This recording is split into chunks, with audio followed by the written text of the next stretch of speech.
Captain Sarah Chen stood before the massive viewing port of her ship, watching the stars that had called to humanity for generations. The Defiance cut through space with the quiet efficiency that marked all human vessels. No wasted energy, no unnecessary flourishes, just pure function married to deadly effectiveness. Behind her, the bridge hummed with controlled activity as her crew prepared for what might be humanity's first real test among the stars. "Captain," called Lieutenant Rodriguez from the communications station, his voice carrying an edge of excitement mixed with apprehension. "We're receiving a transmission. It's extensive, and it's being broadcast on frequencies we didn't even know existed." Sarah turned, her grey eyes sharp with intelligence that had earned her command of humanity's most advanced exploration vessel at just 32 years old. "Put it through, Rodriguez. Let's hear what our galactic neighbors have to say." The main screen flickered to life, displaying symbols that seemed to shift and flow like living things. Then, impossibly, the alien script began translating itself into English, the words appearing with an authority that suggested this was not a request for communication, but a pronouncement. To the species designation human of the planetary body known as Earth. The message began, each word carrying the weight of absolute certainty. "You are hereby summoned to appear before the Galactic Council for Species Evaluation and assignment of your designated role within galactic civilization. Your primitive faster-than-light capabilities have been detected, marking your transition from a pre-contact species to one requiring immediate oversight." Sarah felt her jaw tighten as the message continued, but she forced herself to remain still, absorbing every word. Around her, the bridge had gone silent except for the soft electronic hums of their equipment. "The Galactic Council has maintained peace and order across 47 star systems for 10,000 Earth standard years. This peace exists because every species understands and accepts their proper place in the galactic hierarchy. Your species will undergo evaluation to determine your suitability for various roles including mining operations, agricultural development, military auxiliary forces, or scientific support personnel." Rodriguez let out a low whistle. "They want to give us a job assignment, Captain, for our entire species." "I heard," Sarah replied quietly, her voice carrying a dangerous calm that her crew had learned to recognize. It was the same tone she'd used before ordering the destruction of the asteroid pirates who had thought humans would make easy prey. The message droned on, detailing procedures and protocols that had apparently been refined over millennia. "Species evaluation will commence immediately upon your arrival at Galactic Council Central Station. Failure to comply with this summons will result in immediate classification as a hostile entity and subsequent quarantine of your home system. This quarantine will be enforced by the combined fleets of all Council species and will remain in effect until your species no longer poses a threat to galactic stability." Translation, muttered Chief Engineer Nakamura from her station. "Do what we say or we'll blockade Earth until you all die." The transmission concluded with coordinates to the Council Station and a timeline that seemed designed to allow just enough travel time for a species to panic and prepare desperate pleas for mercy. Sarah studied the data, her mind already working through implications and possibilities that the Council had probably never considered. "Rodriguez," she said finally, "please send a reply. Standard diplomatic protocols." "Yes, ma'am." What should it say? Sarah's smile was sharp as a blade. "Tell them we'll be delighted to meet with them. Tell them Captain Sarah Chen of the United Earth Starship Defiance will arrive at the appointed time and looks forward to discussing humanity's role in galactic affairs. That's all? That's all. Sometimes the most powerful message is the one that doesn't beg." As Rodriguez composed the reply, Sarah turned back to the viewing port. Somewhere out there, an entire galactic civilization operated under the assumption that might made right, that superior technology granted automatic authority, and that newer species would naturally defer to older ones. They had built their entire society on these assumptions, refined them over 10 millennia, and used them to create what they undoubtedly considered a perfect system. They had never met humans. "Captain," called her tactical officer, Lieutenant Commander Hayes, a woman whose calm demeanor hid a mind that could calculate firing solutions while composing poetry. "I've been analyzing the transmission. The underlying technology is impressive, but I'm detecting some interesting patterns in their communication protocols." "What kind of patterns?" "They're broadcasting from a position of assumed superiority, but there are inefficiencies in their signal structure. It's like they've become so used to being obeyed that they've stopped optimizing their systems. Their technology is advanced, but complacent." Sarah nodded thoughtfully. It was the kind of observation that separated human thinking from what they'd observed in other species so far. Humans had a peculiar talent for finding weaknesses in seemingly perfect systems, probably because they'd spent their entire evolutionary history dealing with predators, natural disasters, and each other. "Time to Council Station?" she asked. 47 hours at current speed, reported the navigator, Ensign Park, whose mathematical genius had earned her a place on the bridge despite being the youngest member of the crew. Mr. Bay Him. "Hayes, I want a full analysis of everything we can detect about Council technology. Look for patterns, weaknesses, anything that tells us how they think." "Ms. Park, plot us the most efficient course, but I want alternatives ready. If this goes badly, we may need to leave in a hurry." "What if they try to stop us?" asked Rodriguez. Sarah's expression grew thoughtful. "Rodriguez, what do you know about Earth history?" Specifically about what happens when someone tries to tell humans they can't do something. The young lieutenant grinned. "Usually ends badly for whoever's doing the telling, Captain." Exactly. "The Council seems to believe they can dictate terms to humanity because they have superior numbers and older technology. What they don't understand is that humans have been dealing with superior forces our entire existence. We've never had the luxury of automatic respect." She walked to her command chair, settling into it with the fluid grace of someone completely comfortable with command. "The dinosaurs had superior numbers. The Ice Age had superior force. The ocean had superior power. In our own history, empires with superior technology have tried to subjugate peoples they considered inferior. And yet, here we are, traveling between stars and refusing to accept that someone else gets to decide our destiny." "So what's the plan?" asked Chief Nakamura. "We go to their meeting, we listen to what they have to say, and then we politely explain that humanity doesn't accept job assignments from people we've never voted for." Lieutenant Commander Hayes looked up from her analysis. "Captain, I'm reading significant energy signatures from the direction of the Council Station. Whatever technology they have there, it's on a scale we haven't seen before." "Worried, Hayes?" The tactical officer smiled grimly. "Just excited, ma'am. I've been wondering what our weapons would look like against truly advanced shields. This might be educational." Sarah felt a surge of pride in her crew. They weren't reckless. Every one of them understood the gravity of what they were approaching. The Galactic Council represented thousands of years of technological development and the combined military might of dozens of species. Humanity was one planet with a handful of starships and weapons that were impressive by Earth standards, but completely untested against galactic-level threats. But they were still human, which meant they looked at those odds and saw an interesting challenge rather than an insurmountable obstacle. "Captain," Rodriguez said quietly, "there's something else. I've been monitoring communications, and there's a lot of chatter among the Council species about us. They're excited. Apparently, it's been over 300 years since a new species was contacted. They're treating this like a festival. A festival where they get to watch us grovel for scraps," Nakamura observed darkly. "Maybe," Sarah said. "Or maybe they're about to discover that humans put on a very different kind of show than they're expecting." The next 47 hours passed in intense preparation. Hayes and her team analyzed every scrap of data about Council technology they could gather. Park calculated dozens of escape routes and began working on tactical maneuvers that could be implemented if diplomacy failed. Nakamura pushed the ship's systems to peak efficiency and started developing contingency plans for combat modifications. And Sarah studied. She read every piece of human history she could access, looking for patterns in how her species had dealt with superior forces throughout their evolution. The results were illuminating. Humans had a consistent strategy when facing overwhelming odds. They didn't fight the superior force directly. Instead, they changed the rules of engagement. They found unexpected angles, exploited overlooked weaknesses, and turned the enemy's strength against them. David didn't defeat Goliath through superior strength. He defeated him by refusing to fight the kind of battle Goliath was prepared for. As they approached the Council Station, Sarah felt a familiar tension in her stomach. It was the same feeling she'd had before every major decision in her life. When she'd decided to join Starfleet instead of following her family's medical tradition. When she'd volunteered for the first deep space missions. When she'd accepted command of the Defiance with orders to explore beyond charted space. It was the feeling of standing at a crossroads where the easy path led to safety and the hard path led to something unprecedented.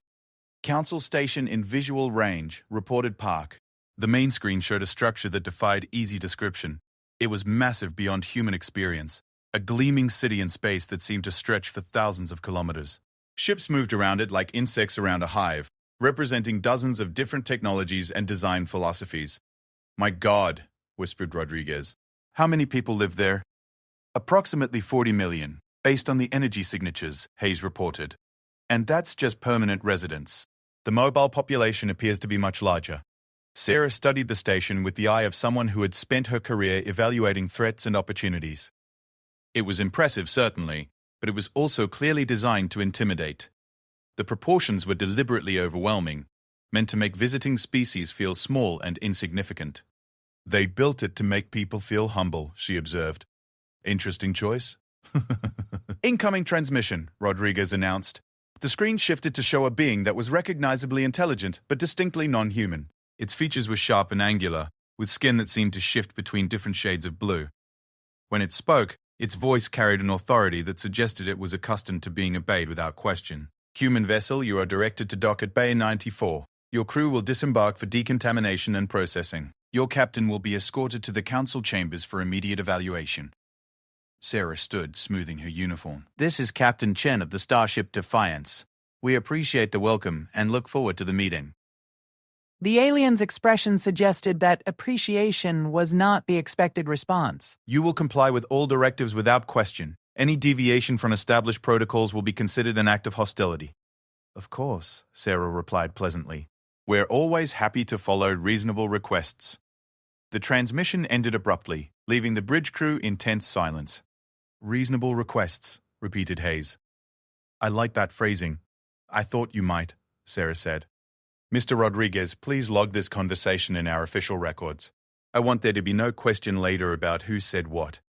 As the Defiance approached the docking bay, Sarah felt the weight of history settling around her.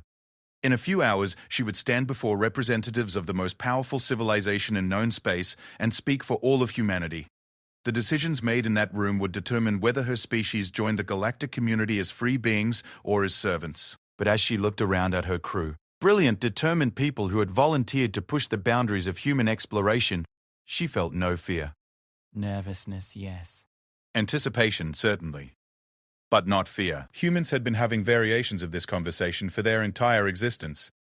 Powerful forces had always tried to dictate terms to them, to put them in their proper place, to make them accept limitations on their potential. And somehow, impossibly, humans had always found a way to politely but firmly explain that they preferred to write their own job descriptions.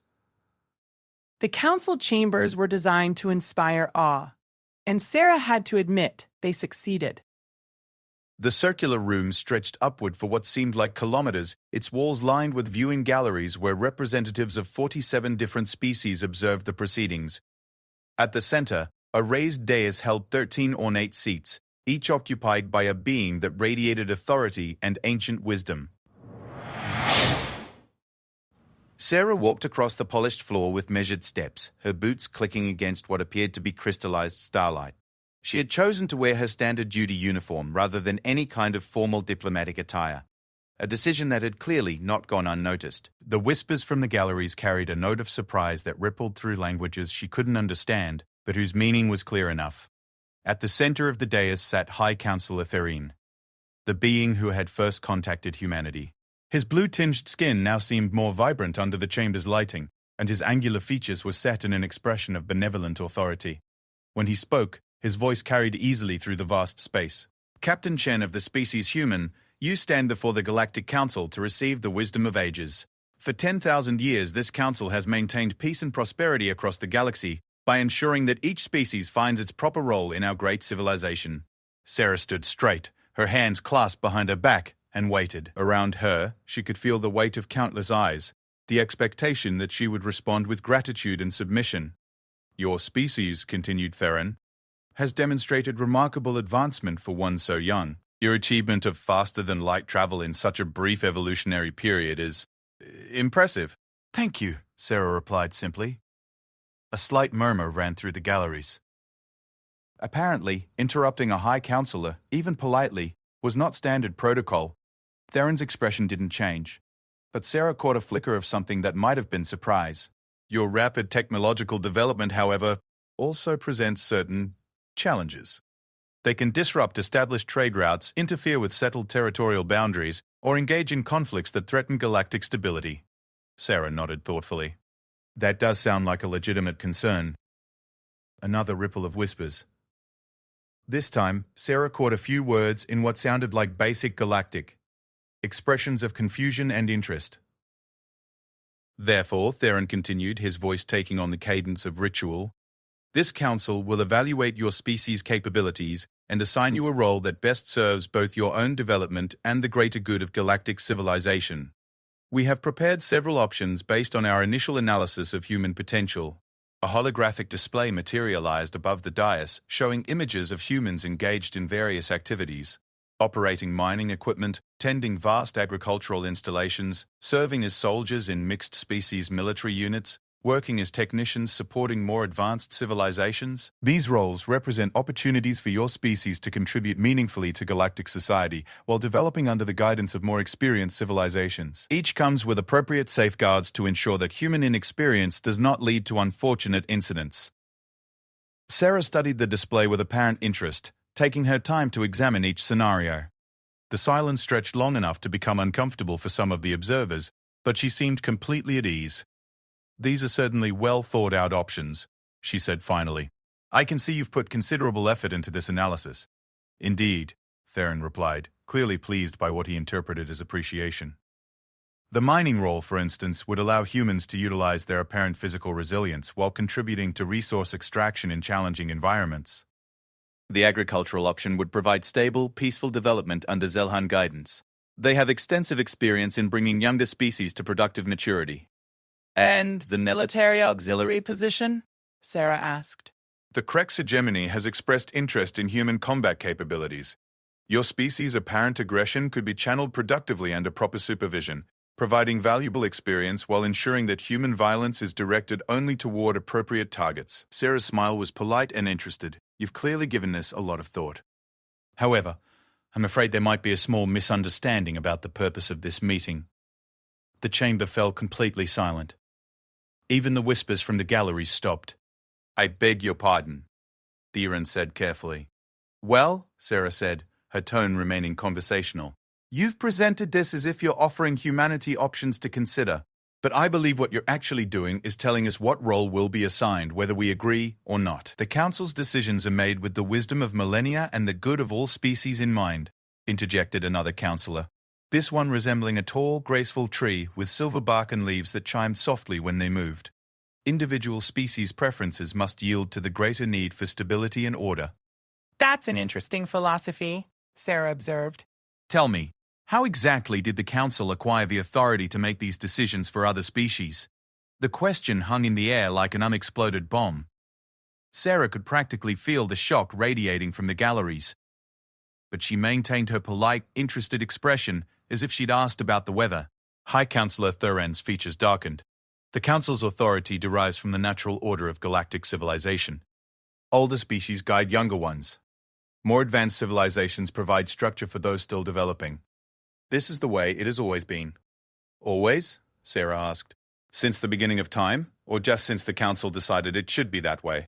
Captain Chen, said a third councillor, this one, a crystalline being whose voice sounded like wind chimes, you appear to be questioning the fundamental principles that have maintained galactic peace for 10 millennia. Such challenges typically indicate a species that requires firmer guidance. Sarah's expression didn't change, but something in her posture shifted slightly, a subtle straightening that her crew would have recognized as a warning sign. I'm simply trying to understand the process, she said reasonably. For instance, when the Council was first established, did all the founding species vote on these principles, or did the most powerful ones simply announce them? The founding of the Council predates the concerns of individual species, Theron said, his voice carrying a warning. What matters is that it has provided unprecedented peace and prosperity. For whom? The question was asked so mildly that it took a moment for its implications to register.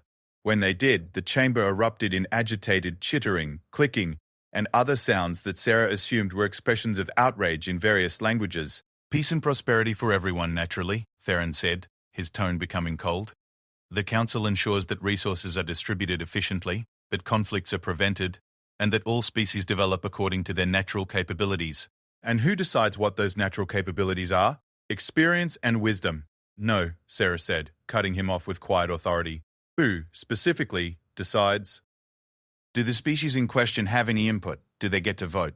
Do they get to disagree? The chamber had gone silent again, but this time the quality of the silence was different. Where before it had been the respectful quiet of observation, now it carried an electric tension that suggested fundamental assumptions were being challenged. "Captain Chen," Terran said slowly, "are you suggesting that newly contacted species should be permitted to refuse Council guidance? I'm suggesting that the word guidance implies a choice.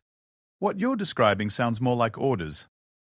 A new voice entered the conversation, deep and rumbling like distant thunder. It came from a massive being in one of the corner seats, something that looked like it might have been carved from living stone. "Young human," it said, "do you believe your species is wise enough to make decisions that affect galactic stability? You have existed as a spacefaring civilization for less than a century. The youngest council member has guided their people for over 2,000 years. Sarah turned to face the speaker, inclining her head respectfully. "With respect, Counselor, age doesn't automatically confer wisdom, and wisdom doesn't automatically confer authority over others." "Then what, in your view, does confer such authority?" "Consent," Sarah replied immediately. "The people being governed have to agree to be governed. Otherwise, you're not providing guidance, you're enforcing subjugation."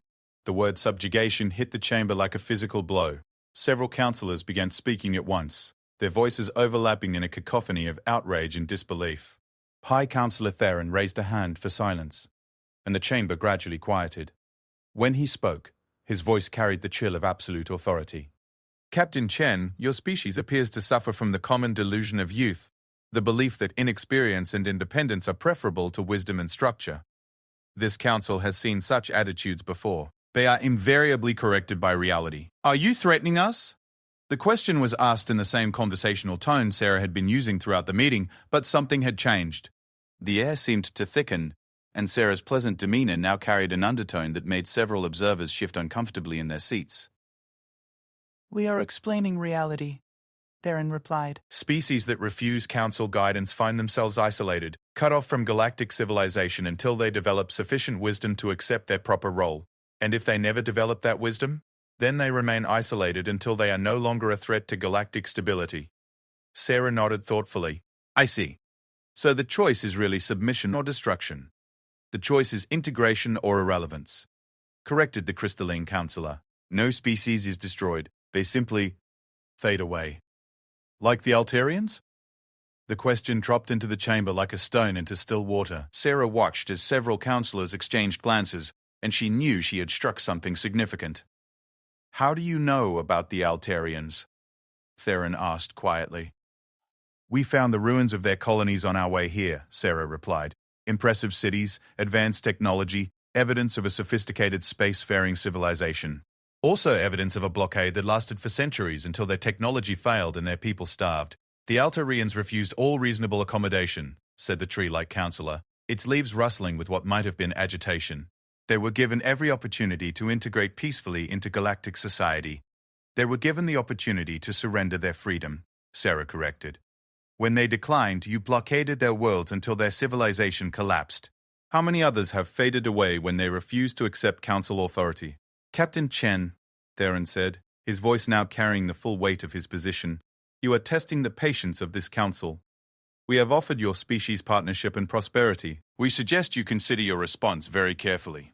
Sarah straightened to her full height, and for a moment, something indefinable changed in the chamber.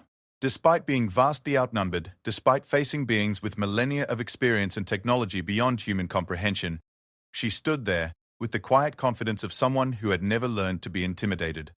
"High Councillor Theron, members of the Council, representatives of the galactic community," she said, her voice carrying clearly through the vast space. "I appreciate the time you've taken to explain your system and your expectations. Your offer has been noted and will be given all the consideration it deserves."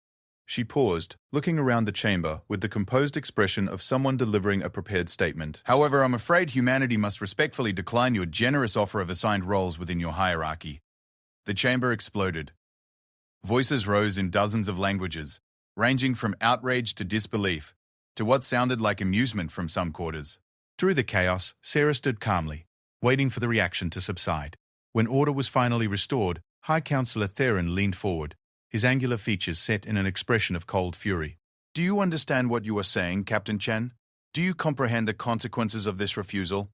"I believe I do," Sarah replied. "You'll attempt to blockade our system, cut us off from galactic civilization, and wait for us to reconsider. You'll expect desperation to make us more tractable.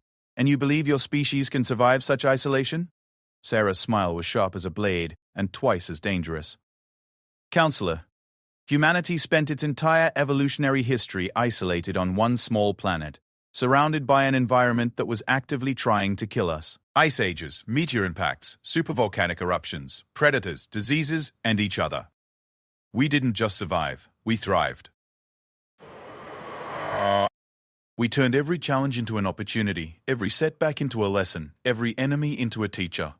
She took a step forward, her movement fluid and confident. You're threatening to cut us off from a galactic civilization we've known existed for less than a century. You're threatening to take away things we never had. One more. Do you really think that's going to terrify a species that learned to walk upright while saber-toothed cats were hunting them?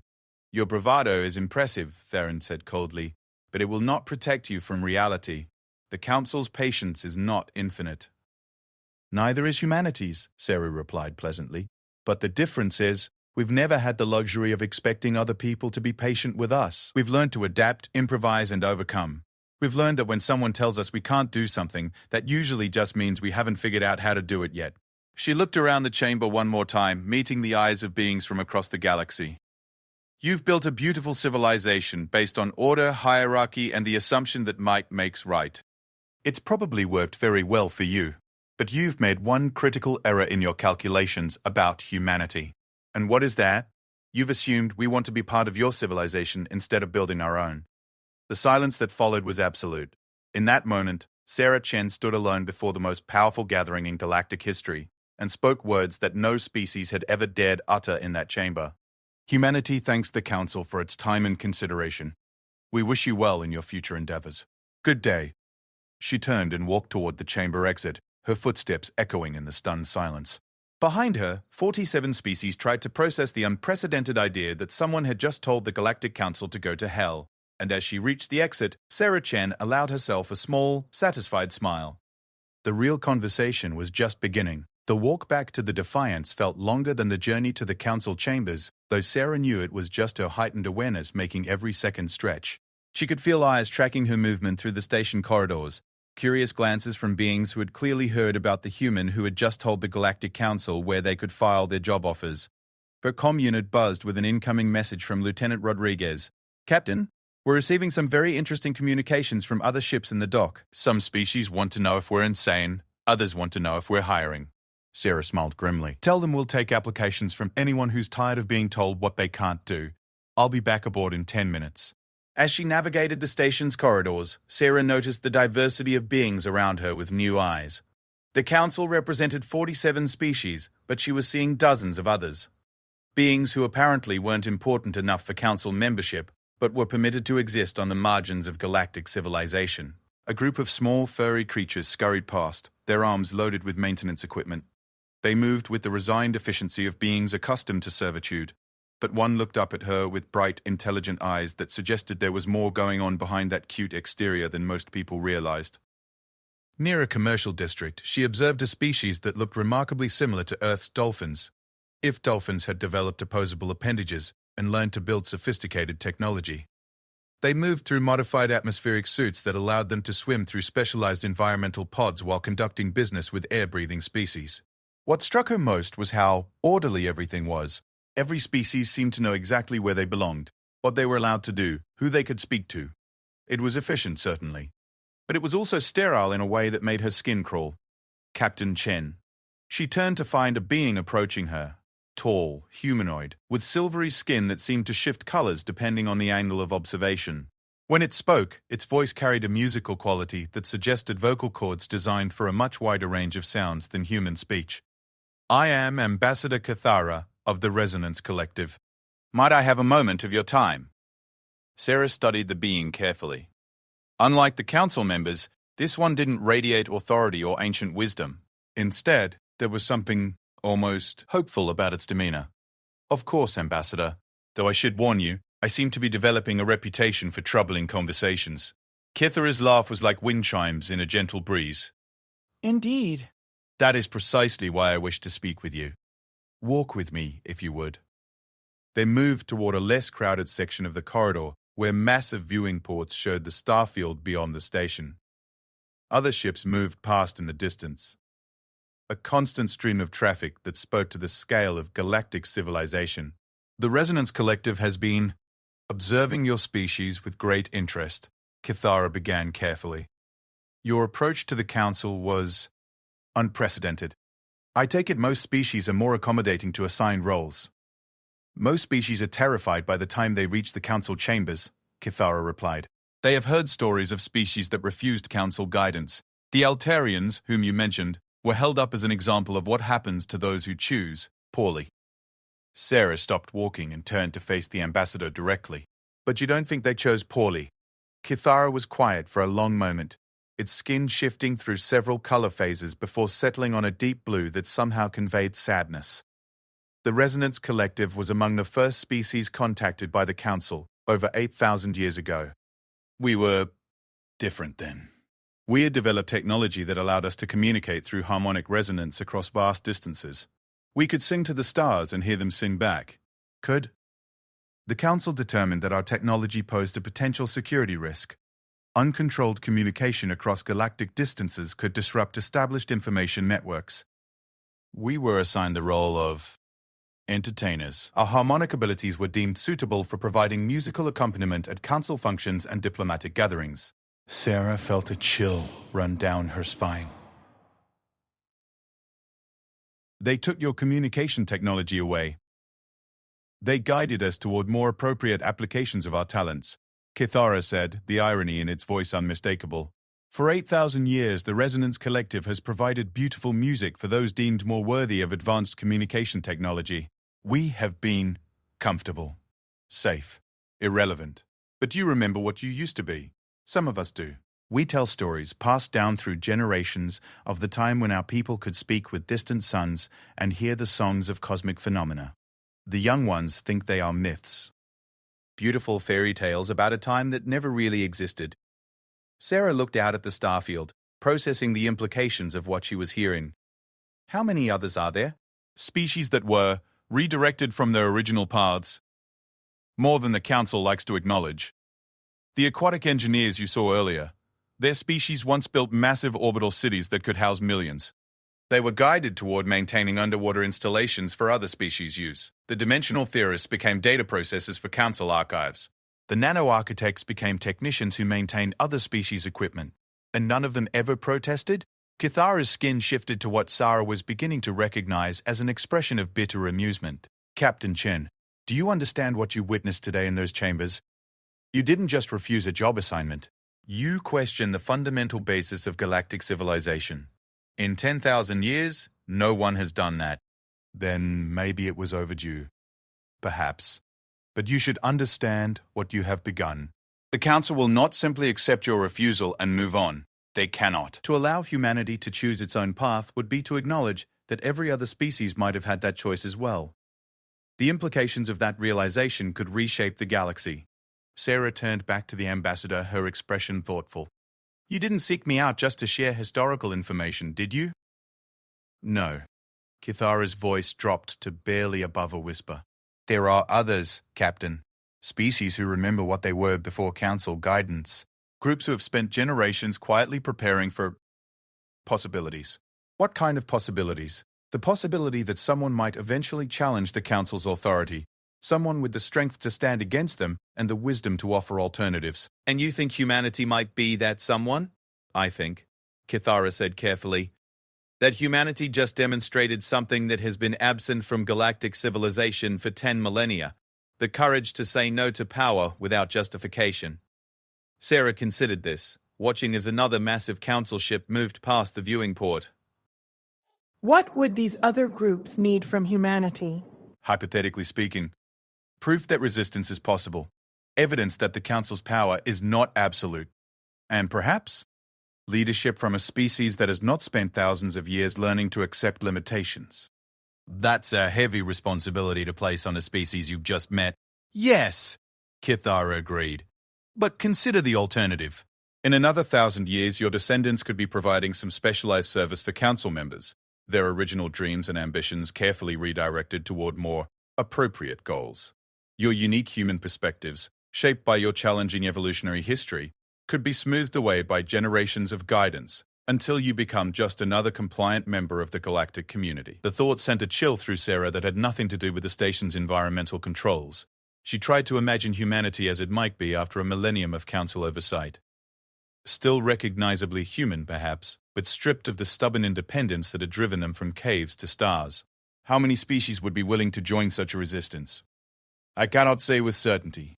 Many have forgotten what they once were. Others have grown comfortable with their assigned roles. But some still remember. And some have children who deserve the chance to become more than their parents were permitted to be. Sarah's comm unit buzzed again. This time it was Hayes. Captain, Council security forces are taking positions around the dock. It's subtle, but they're definitely preparing for something. Understood, Sarah replied. Maintain ready status, but do not take any hostile actions unless fired upon. She turned back to Kithara. It seems our conversation may have attracted attention. The Council does not like uncertainty, Captain Chen. Your species represents the largest unknown factor they have encountered in millennia. They will attempt to clarify the situation. By force? Initially, they will probably try isolation, complete quarantine of human space, jamming of your communication systems, prevention of any contact between humanity and other species. If that fails to bring compliance, if that fails. Kithara's skin shifted to a color that Sarah instinctively recognized as fear, despite having never seen the species before. The Council has contingencies, Captain. Methods of ensuring that problematic species become less problematic. Sarah felt a cold fury building in her chest. Not the hot anger of immediate threat, but the ice-cold rage that came from realizing that someone was threatening not just her, but everyone she had sworn to protect. I see. And these other species you mentioned, would they be willing to provide assistance if humanity were to find itself in such a situation? That would depend, Captain, on whether humanity were fighting only for its own freedom or for the freedom of all species to choose their own destiny. The two beings looked at each other in silence, the weight of galactic history pressing down on the moment. Sarah could feel the turning point crystallizing around them, the moment when humanity's future would be determined not by what they were offered, but by what they were willing to fight for. Ambassador Kithara, she said finally, when you return to the Resonance Collective, please tell them that Captain Sarah Chen of Earth sends her regards. And tell them that if they ever want to sing to the stars again, humanity would be honored to help them remember how. Kithara's skin shifted through several rapid color changes that Sarah somehow knew represented intense emotion. I will convey your message, Captain. And I will tell them that after 8,000 years of silence, someone finally heard our song. As Sarah continued towards her ship, she found her mind racing through implications and possibilities. The Council had built their entire civilization on the assumption that might made right, that superior technology granted automatic authority, and that resistance was futile. They had never dealt with a species that had spent its entire existence proving that assumptions could be wrong. When she reached the Defiance, her crew was waiting with expressions of anticipation mixed with concern. Rodriguez stepped forward immediately. Captain, communications are lighting up across the station. Multiple species want to know what humanity is planning. Council security forces have quadrupled, and we're detecting energy signatures that suggest they're powering up some very serious defensive systems. Any direct threats? Not yet, but High Councillor Theron has requested another meeting. He specifically mentioned that it would be in humanity's best interest to reconsider our position while such reconsideration is still possible. Sarah smiled grimly. Schedule the meeting for tomorrow morning, local time. Tell him that humanity is always willing to discuss matters of mutual interest with other civilized species.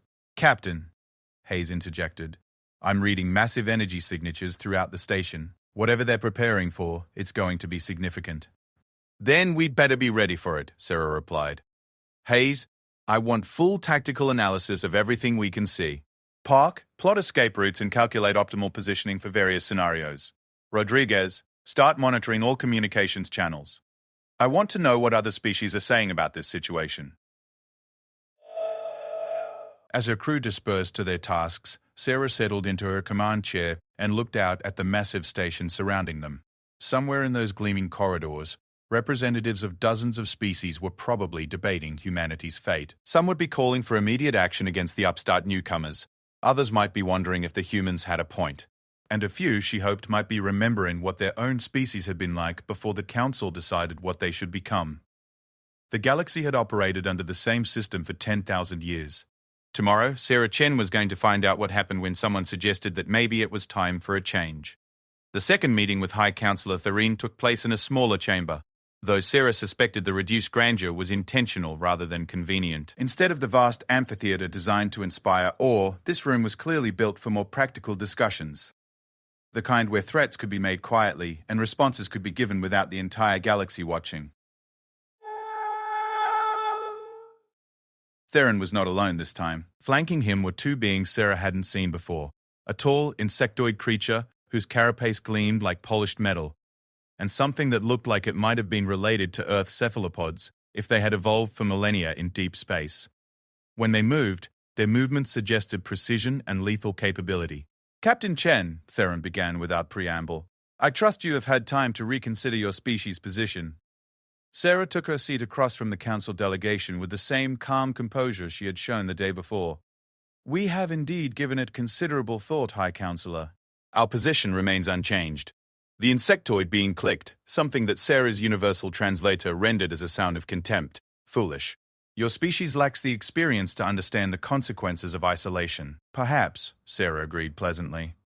"But we have a great deal of experience with adaptation. We tend to learn quickly." Theron leaned forward, his angular features set in what might have been intended as a reasonable expression. "Captain, I fear you misunderstand the nature of what we are offering. This is not simply isolation from galactic civilization. This is complete severance from all technological and cultural exchange. Your species will be confined to your home system indefinitely. And if we attempt to leave?" The cephalopod-like being spoke for the first time, its voice carrying harmonics that made Sarah's teeth ache. "Containment will be enforced through all necessary means." "I see." Sarah's tone remained conversational, but something in her posture shifted slightly. "So the choice is really submission or imprisonment. The choice is integration or irrelevance," Theron corrected. "We have no desire to harm humanity, Captain Chen. We simply cannot permit a disruptive element to threaten galactic stability." Sarah nodded thoughtfully. "Tell me, High Counselor, what exactly makes humanity disruptive?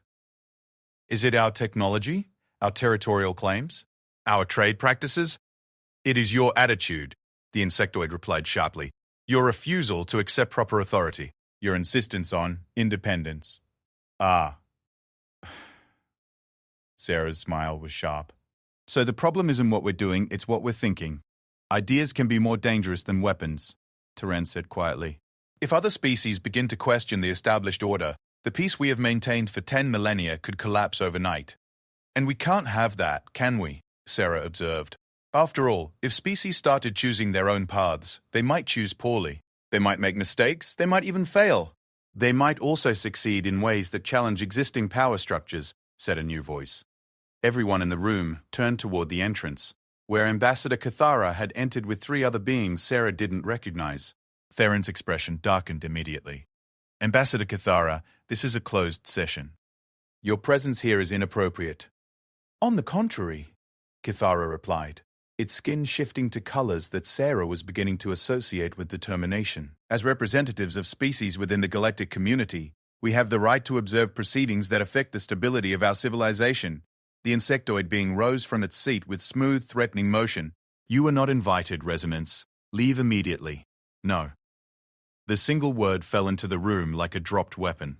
Sarah felt a familiar tension building. The electric moment before a situation escalated beyond words. "I beg your pardon?" Theron said, his voice dangerously quiet. "I said no, High Counselor." Cathara's skin had shifted to deep red, a color that somehow conveyed absolute resolve. "For 8,000 years, the Resonance Collective has followed Council guidance. We have provided entertainment when requested, remained silent when directed, and accepted limitations on our natural abilities because we were told it served the greater good." "And it has served the greater good," the cephalopod being interjected. "Your species has prospered under Council protection." "Our species has survived," corrected one of Cathara's companions. A being whose crystalline structure reminded Sarah of living geology. "There is a difference between prosperity and mere existence." Sarah watched the exchange with growing understanding. This wasn't spontaneous. The timing was too perfect, the coordination too smooth. These species had been planning this moment, waiting for the right catalyst. "Captain Chen," Theron said, turning back to her with obvious effort to regain control of the situation. "As you can see, your refusal to accept guidance is already causing disruption. Other species are beginning to question arrangements that have served them well for millennia. Are they questioning them? Sarah asked mildly. Or are they finally getting the opportunity to express doubts they've held for generations? The source of the questioning is irrelevant, the insectoid replied. What matters is that it threatens stability. Whose stability? The question came from Kithara, but Sarah could have asked it just as easily. Around the room, the various beings faced each other with the tension of 1,000 years of repressed frustration suddenly finding voice. The stability of galactic civilization, Tyrion replied firmly.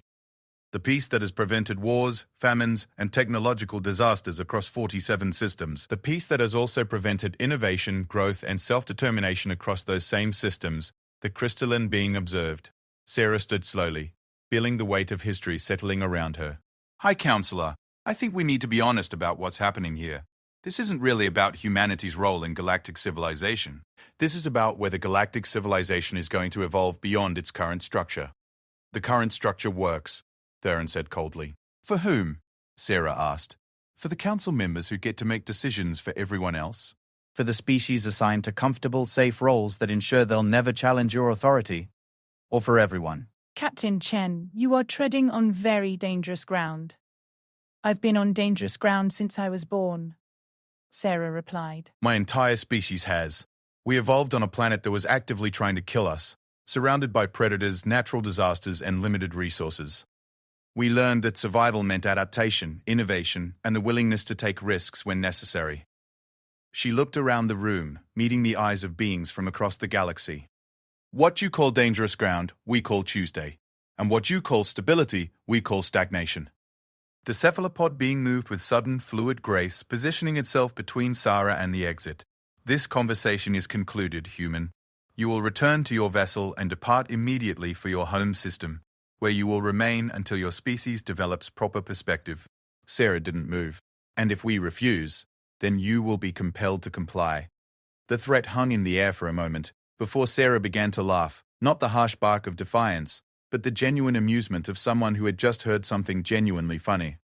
I'm sorry, she said, wiping her eyes. It's just, do you have any idea how many times in human history someone has told us we'd be compelled to comply with something, and how that usually worked out?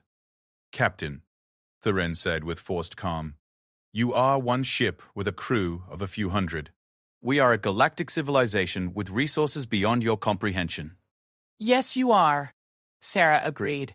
You have massive ships, advanced weapons, and thousands of years of technological development. You also have a fundamental misunderstanding of what you're dealing with. She took a step toward the center of the room, her movement casual but somehow commanding attention. You see, you keep thinking about this as if it's a military problem. You have superior force, so you should be able to dictate terms. That's the logic that has worked for you for 10,000 years. It is logic that will continue to work, the insectoid stated. Against species who want your approval, yes. Against species who need access to your resources, absolutely. But against a species that would rather fail on their own terms than succeed on someone else's? Sarah shook her head. That's a different kind of problem entirely. You cannot survive in isolation, human. Your technology is primitive by galactic standards. Your resources are limited. Your experience is minimal. Sarah's smile was sharp enough to cut steel. Our technology is primitive by your standards.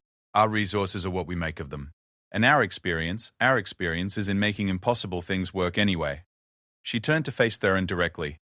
High Counselor, you want to know what humanity brings to galactic civilization? It's not our technology, or our resources, or our compliance. It's this. We've never met a system that couldn't be improved, a challenge that couldn't be overcome, or an authority that didn't have to justify itself. Such attitudes lead to chaos, Theron replied. Sometimes, Sarah agreed. They also lead to innovation, growth, and the discovery that the impossible is usually just improbable. Kithara stepped forward, its skin now cycling through colors Sarah was learning to associate with intense emotion. High Counselor, the Resonance Collective formally requests permission to reassess our assigned role within galactic civilization. The insectoid being spun toward Kithara with violent grace. Request denied. Your role was assigned based on careful evaluation of your species' capabilities and needs. By whom? Asked the crystalline being. We were never consulted about our needs or our capabilities. We were told what they were. Because you lacked the experience to understand them yourselves, the cephalopod replied. Did we? Kithara asked. Or did we simply lack the authority to disagree with your assessment? Sarah watched the exchange with growing satisfaction. The conversation was shifting, expanding beyond humanity's specific situation to address the fundamental assumptions underlying galactic civilization. This is exactly what I warned about, Theron said, his voice carrying the cold fury of someone watching carefully laid plans unravel. Captain Chen, your refusal to accept proper guidance is causing other species to question arrangements that have provided them with peace and prosperity for millennia. Good, Sarah replied simply. The single word dropped into the room like an explosive charge. For a moment, everyone simply stared at her. Did you just say, good? Theron asked slowly. I did. If your arrangements require never being questioned, then maybe they need to be questioned. If your peace requires enforced ignorance, then maybe it's not really peace. And if your prosperity only works when people don't ask who it's actually prospering, then maybe it's time for some uncomfortable conversations. Captain Chen, the insectoid said, its voice carrying overtones that suggested preparation for violence.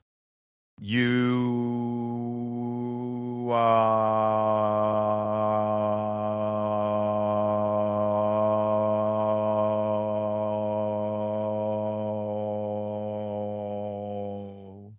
I'm advocating its evolution, Sarah corrected.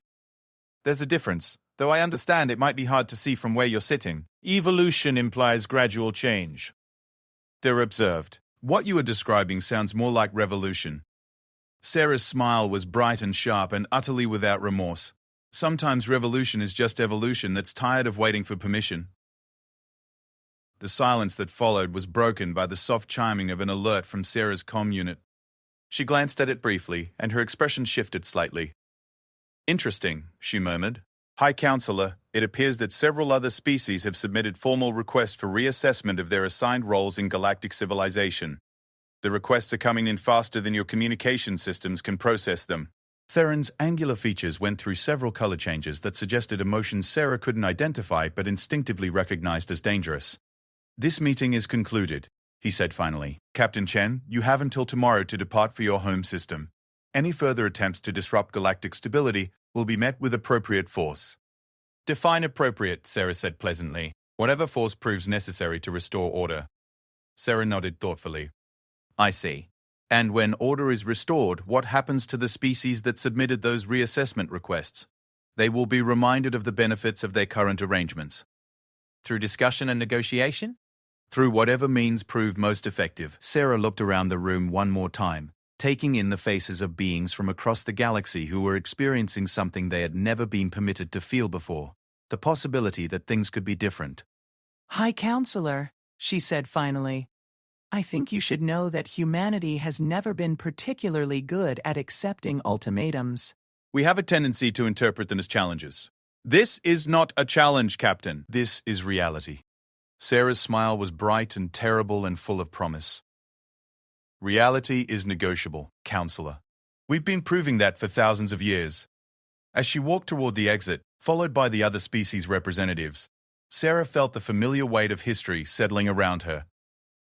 Behind her, the representatives of the most powerful civilization in known space were probably realizing that their perfect, ordered galaxy had just developed its first serious crack. And as every human knew, once something started to crack, it was only a matter of time before someone came along with a bigger hammer. 6 months later, Captain Sarah Chen stood in what had once been the Galactic Council's primary conference chamber, watching through the massive viewing ports as ships from dozens of species moved through space in patterns that would have been unthinkable under the old system. The rigid convoy formations and assigned flight paths had given way to something more organic, more dynamic, something that looked remarkably like freedom. Captain, called Commander Hayes from her position at a tactical station that hadn't existed in this room 6 months ago. We're receiving the final report from the Altarian reconstruction effort. They've successfully restored basic infrastructure to 3 of their primary colonies. Sarah nodded, though her attention remained focused on the view outside. The Altarians had been the Council's cautionary tale for thousands of years, the species that had chosen isolation and extinction rather than submission. Except they hadn't gone extinct. They had endured, clinging to life in hidden settlements and underground cities, waiting for the day when resistance might become possible again. That day had come when humanity decided that the galaxy's definition of impossible needed updating. Any word from the Resonance Collective's Deep Space Survey? Sarah asked. They're reporting contact with 17 previously unknown civilizations, Hayes replied, consulting her displays. All of them apparently avoided Council space specifically because they didn't want to be assigned roles. It seems the galaxy is considerably more populated than the Council believed. Sarah smiled at that. It had been Kythara's idea to use the Resonance Collective's restored long-range communication technology to search for civilizations that had developed independently of Council influence. The results had been staggering. Dozens of species that had built thriving societies without anyone's permission, hidden in the vast spaces between Council-controlled systems. "Captain Chen!" came a familiar voice from behind her. She turned to see High Counselor Theron approaching, though he looked considerably different than he had 6 months ago. Gone was the aura of absolute authority, replaced by something that looked almost like humility. "Former High Counselor," Sarah replied pleasantly. "How are you adjusting to the new arrangements?" Theron's angular features shifted in what she had learned was his species equivalent of a rueful smile. "With considerable difficulty, I must admit. After 10,000 years of providing guidance, it is challenging to transition to a role of equals among equals. But not impossible." "No," he agreed, "though I confess I am still uncertain about many aspects of this new system. The lack of central authority, the absence of assigned roles, the chaos of species determining their own destinies." Sarah gestured toward the viewing port, where a ship of unfamiliar design was docking with the station. "Does that look like chaos to you?" Theron followed her gaze, watching as beings from half a dozen species worked together to coordinate the docking procedure. "It looks like complexity, unpredictability." "It looks like life," Sarah corrected gently. "Real life is complex and unpredictable. The order you maintained for 10,000 years was beautiful, but it was also artificial. You can't optimize the messiness out of existence without losing something essential in the process." "And what is that essential something?" "Growth. Change. The possibility of becoming more than what you are." A soft chiming indicated an incoming communication, and Rodriguez's voice filled the chamber. "Captain, we're receiving a priority message from Earth. Admiral Marcus sends her regards and wanted to inform you that the first of the new exploration ships will be launching next month. She also says to tell you that the diplomatic corps is still trying to figure out how to write formal protocols for politely telling galactic superpowers to reconsider their life choices." Sarah laughed, remembering her old friend's dry sense of humor. "Tell the Admiral that humanity's diplomatic protocols have always been simple. Be polite, be honest, and be prepared to back up your words with action." "Acknowledged, Captain." As the communication ended, Theron looked at her with something approaching curiosity. "Captain Chen, may I ask you something that has been troubling me?" "Of course." "You knew, didn't you? When you first refused the Council's offer, you knew it would lead to fundamental changes in galactic civilization. You knew other species would follow your example. You planned for this outcome." Sarah considered the question carefully. "No, I didn't know it would work, but I knew it was necessary." "I don't understand the distinction." "High Counselor, sorry, Terranham have a saying, perfect is the enemy of good. Your system was perfect. Every species in its proper place, every role efficiently filled, every potential conflict prevented through proper management. It was a remarkable achievement, but it was also static. Nothing grew, nothing changed, nothing became more than it had been assigned to be. You had created a galaxy-sized museum where everything was preserved exactly as you found it." Sarah walked to one of the control stations, running her fingers over instruments that had been redesigned to accommodate multiple species' needs rather than enforcing a single standard. "Humans learned early in our development that systems which don't allow for change eventually break down catastrophically. Our planet taught us that ice ages, mass extinctions, climate shifts that forced us to adapt or die. We never had the luxury of believing that stability meant stagnation." "And you believe change is always preferable to stability?" "I believe that controlled change is preferable to catastrophic collapse." "Your system was stable for 10,000 years, which is genuinely impressive. But it was also building pressure that would eventually have led to something much more violent than what actually happened." Theron's skin shifted through several color phases that Sarah had learned indicated deep thought. The species that submitted reassessment requests, there were thousands of them. Civilizations we believed were content with their assigned roles. Were they content, or were they simply waiting for someone to prove that alternatives were possible? "I begin to see the distinction." Ambassador Cathara entered the chamber, its skin cycling through colors that Sarah now recognized as excitement mixed with accomplishment. Captain Chen, Theron, I bring remarkable news. The dimensional theorists have successfully re-established their original research programs. They believe they may have discovered a method for instantaneous communication across galactic distances. That's wonderful, Sarah said. Are they willing to share the technology? They are eager to share it with anyone interested in learning. They say they have 10,000 years of suppressed curiosity to make up for. Theron looked troubled, but such technology could be dangerous if misused. There are protocols, safeguards. Yes, Kithara agreed. the dimensional theorists are working with the aquatic engineers and the nano-architects to develop appropriate safety measures. They believe that collaborative development will produce more robust safeguards than any single species could create. Collaborative development, Theron mused. Species working together as equals rather than in assigned hierarchies. Novel concept, Sarah observed with a slight smile. Captain, Hayes called from her station. We're receiving reports from across the network. The new trade agreements are exceeding all projected efficiency ratings. Apparently, when species are free to develop their own specializations based on their actual interests and capabilities, they produce more innovation than when they're assigned roles based on someone else's assessment. Shocking, Sarah replied dryly. Theron was quiet for a long moment, processing the implications. Captain Chen, I owe you an apology. For what?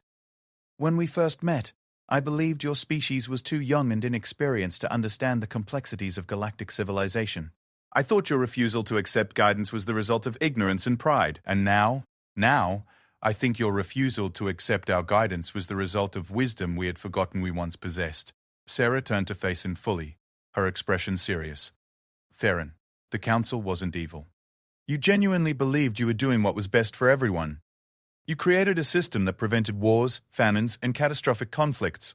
That's not nothing. But it wasn't everything. No, it wasn't everything.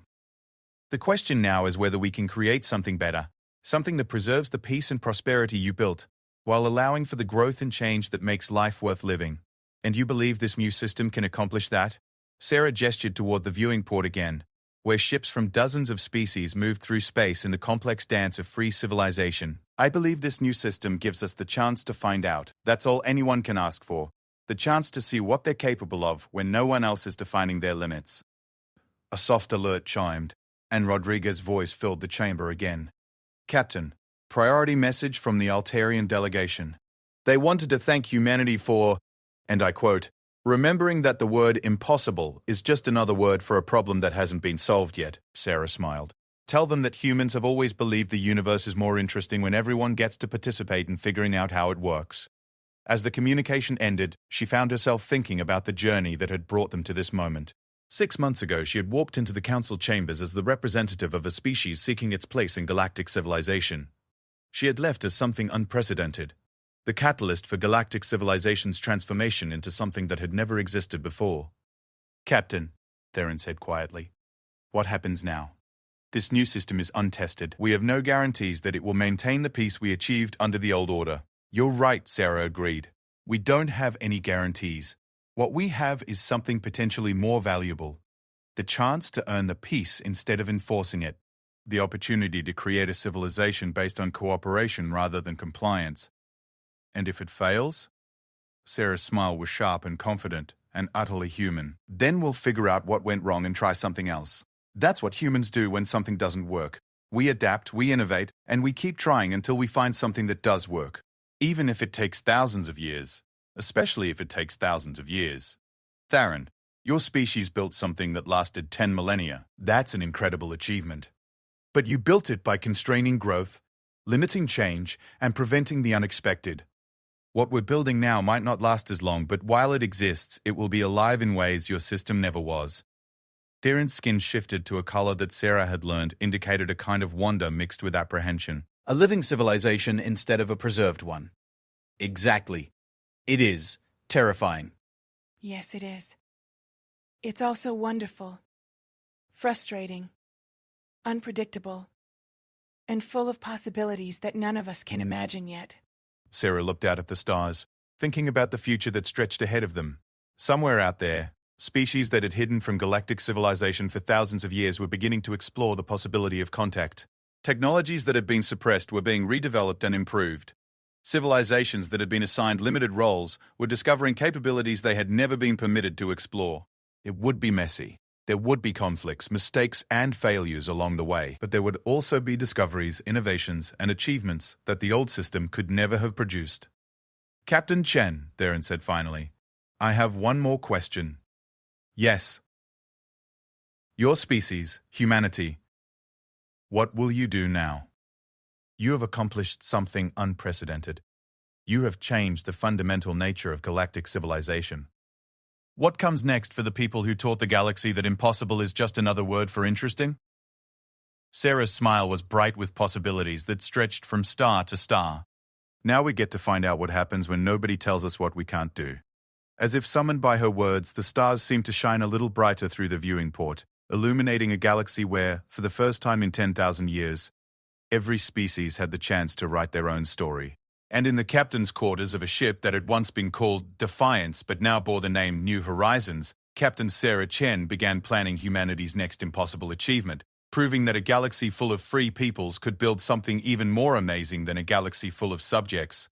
After all, they had forever to find out what they were really capable of, and humans had always been very good at making the most of their time.